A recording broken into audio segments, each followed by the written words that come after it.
What's going on, everybody? Beautiful people, welcome back. This is the JR Wisdom channel, and I want to thank you guys for tuning back in. Today, let's jump right into it. Are you caught up with someone? Do you want to give somebody a second chance for some reason, or think that things are going to get better, and you feel like it's next week they're going to change, next week they're going to change, next month they're going to change, maybe next year, maybe if I just give them enough of me and show them I'm a good person, they'll actually come to their senses. I can change this person. It's what happened to them in their past.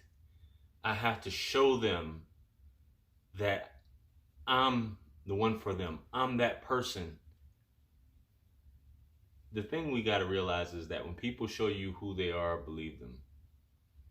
This is the truth and nothing but the truth.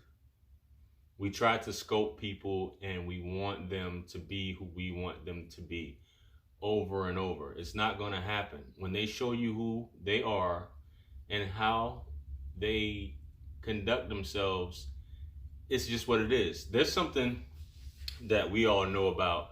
When we first meet someone, and we all do this, men and women, I mean, just to be honest with you, you're going to put your best foot forward, quote unquote, when you're initially dating, meeting someone, interview, whatever you want to call it. That's what some people call their representative. This is something that they put ahead of them, and that is something that other people call code switching, so on and so forth.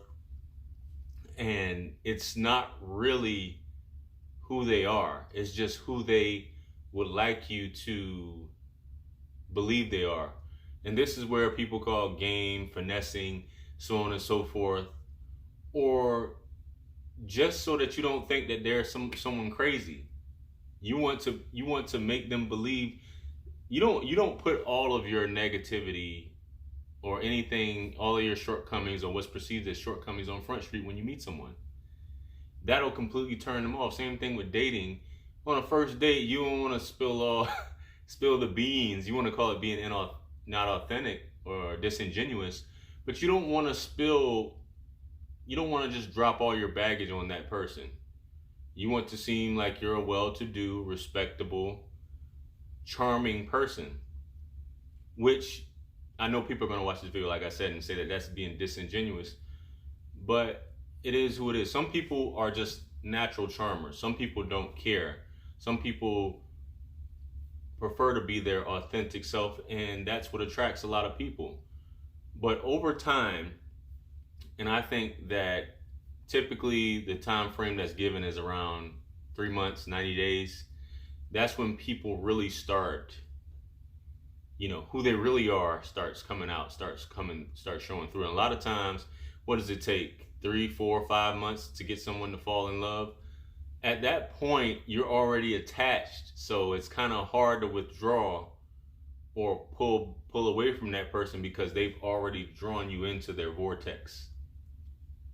I'm talking this law of attraction stuff right now.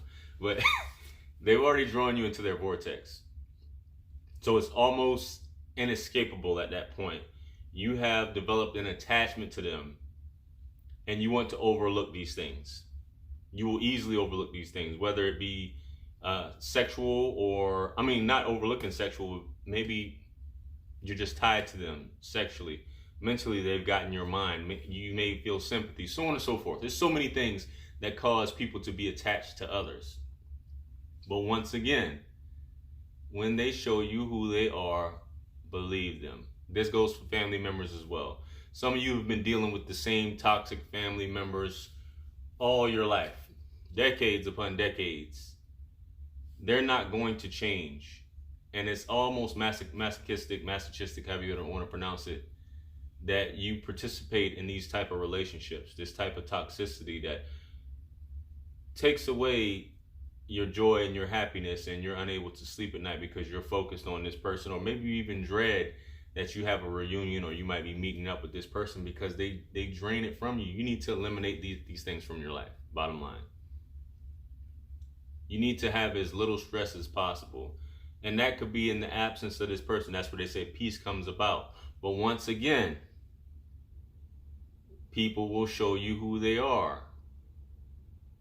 So believe them. Somebody lets you down once. They may let you down twice. And it may be a cycle, and you just keep giving them the benefit of the doubt that they'll change. Some people change, some people don't. For people to change, it has to be something emotionally compelling, and you may not be that catalyst that causes them to change, and you may not be compelling enough, or they may, and that's where it comes in, where the value of someone. If you're not that valuable in their eyes, you need to remove yourself from that situation and create that scarcity. And that may cause a change, maybe it might not. But it's not on you to change this person. You communicate that you don't want to be treated that way, or you don't appreciate what's going on. Some people may change, some people may not change. But the one thing you have to keep in mind is believe them. Believe they are who they say they are. Charm is either authentic or it's not. This person will either be like this all the time, or they won't be. They're a loving person all the time, or they're not. Now, don't get me wrong, people have their bad days. This happens. But there's a difference between being in your ego and your heart space. If this person, you'll know, a lot of us, we know when someone's genuine, and when they're genuinely speaking from their heart, or treating you from their heart, or they made a mistake. You know this. We don't need anybody to tell us this. We know this. But a lot of times we want the pep talk. Or we love the pep talk from our friends, so on and so forth. But deep down inside, you're a spiritual being. You're a person who knows. But ego and pride, they can't coexist at the same time. Ego is your guardian, it's your protector, when your heart should be king or queen.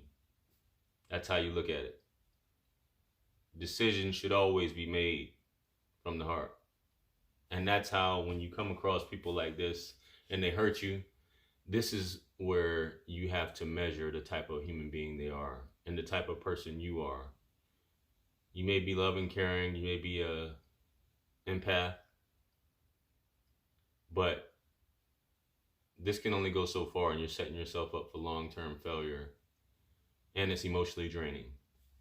So with that being said, consider your circle, consider the people you have in your life today, because it has long-term effects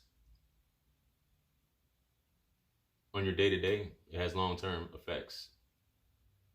So with that being said, hope you guys enjoyed this video.